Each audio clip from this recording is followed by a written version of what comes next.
everybody. It's Sports Guy Ron. I'm here with your first look at the 2026 NFL Draft. I'm going to do a preview of the first 10 picks of the draft, go over some team needs, the teams involved, and what they might be thinking with those picks. So let's start with the number one overall pick, the Las Vegas Raiders. They finished 3-14. They have the first pick in the first round. Their need positions: quarterback, offensive line, wide receiver, cornerback. I would say possible picks. I think it's a 3-player race, maybe even a 2-player race. I think they're going to pick a quarterback at number one. I think you have Fernando Mendoza, the quarterback of Indiana. You have Dante Moore, the quarterback of Oregon. They happen to play each other tonight. They played each other already one time this season. Mendoza won when Indiana won at Oregon. Both are definitely viable for the number one pick. Okay, the wild card pick might be Ty Simpson, the quarterback from Alabama. He just declared for the draft. I think people view him as the third quarterback in this draft class. However, there was times during the season when he was talked about in the same breath as Mendoza and Moore.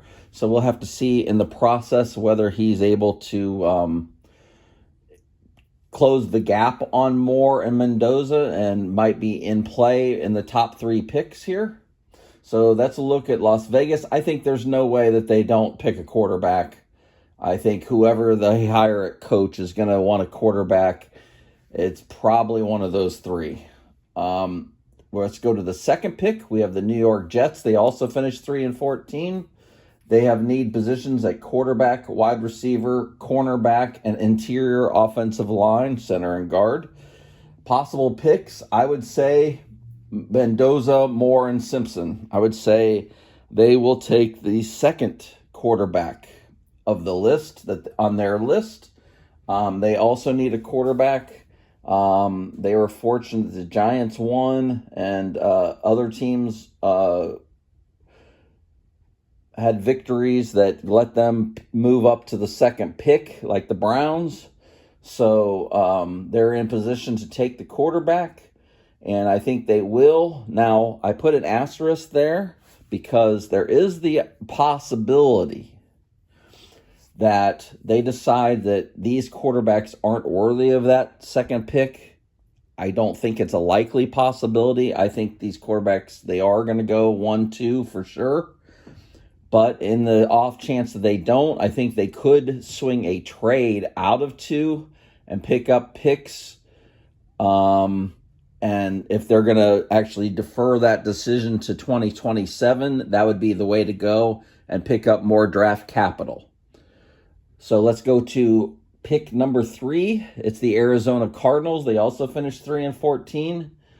They have need positions at quarterback, I think, offensive line, edge player, and defensive line. So possible picks: third quarterback, question mark. If they think Simpson is worthy of that, maybe if Trinidad Chambliss from Mississippi comes out and they deem him worthy of being picked up that high, maybe he's a possibility. So it's not out of the realm of possibility that they would take a quarterback there. They do seem to be ready to move on from Kyler Murray. They may look to move him if possible. So you've got that. Now, if they don't go that direction, you have Ruben Bain, edge from Miami.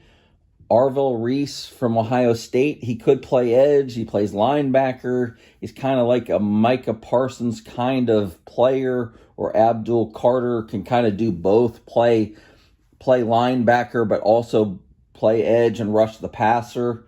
So he might be a possibility there. David Bailey, edge from Texas Tech. He's also in the mix. And if they decide to go offensive line, Francis Mauigoa from tackle from Miami, Florida, and Spencer Fano, guard tackle of Utah. There's some question whether he'll be able to stay at tackle or not. I think he can. Some people disagree, and they think he's going to be a guard, but he might be a possibility there as well at 3. So Arizona could go in a number of directions. I think they might be pick that also might be able to be traded if they decide they're not taking a quarterback. If someone wants to go up to get an edge player, one of the defensive linemen.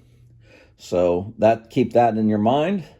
Let's go to pick number 4, Tennessee, 3-14. The Titans, they have needs at wide receiver, edge, cornerback, and offensive lineman. Possible picks, well, I've already touched on Bain, Reese, and Bailey for Arizona, the edge players. You could also look at the offensive line players, and then 3 wide receivers, I think. This is where you start looking at wide receivers. You have Carnell Tate from Ohio State. You have Jordan Tyson from Arizona State. And you have Makai Lemon from USC. I think those are the consensus top 3 receivers. A lot of places I see, they think Tate and Tyson are slightly ahead of Lemon. I don't agree with that. I think he's in that mix. But we'll see how teams evaluate this. But I think Tennessee could go a number of directions. I would think being up this high and having their choice at wide receiver that they might want a number 1 wide receiver prospect to pair with Cam Ward to help him out.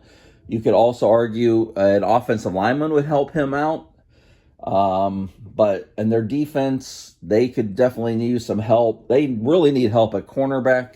But there's really not one rated this high in this draft. So I think they're not going to take a quarterback up here. The 5th pick, you have the New York Giants. They finished 4-13. Their need positions, wide receiver, cornerback, offensive line, and safety. Possible picks, one of the 3 wide receivers between Tate, Tyson, and Lemon. I think you could look at Caleb Downs, the safety from Ohio State, if they're going to take one this high. He would be a very good addition. He's a player worthy of being picked that high in this draft. And you could also look at one of the offensive linemen, Fano or Manoa, if they want to go that direction, which is very possible.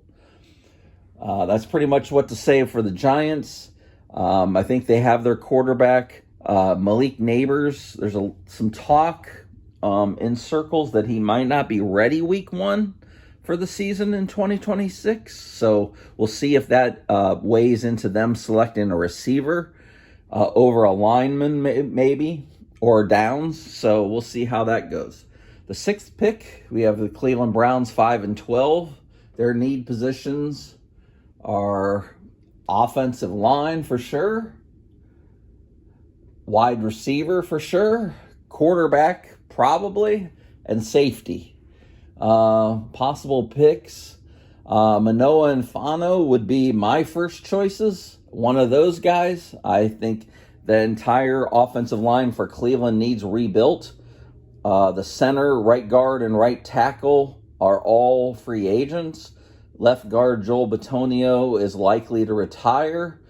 The left tackle, Greg Robinson, did not play well after replacing DeJuan Jones, who cannot stay healthy, who's a serviceable player when he is healthy, but nothing more. So they need a complete overhaul, and they need to put a lot of resources into that line. They desperately need a wide receiver too, so one of the 3 receivers could be available here. They might take one. That's a very good possibility. Now, do they have a quarterback rated high enough to take this high? If Simpson does not go in the top at number 3 or 4 or 5, do they rate him high enough to take him at 6? That's also a consideration. Shedeur Sanders showed some promise, but not enough promise to say he is definitively the guy, I don't believe, especially heading into next season with a new coach coming in.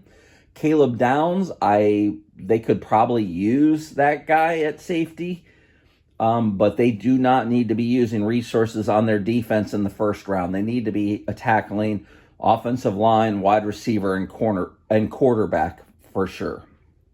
7th pick, we have the Washington Commanders. They're 5-12. Their need positions: edge, cornerback, wide receiver, tight end, linebacker.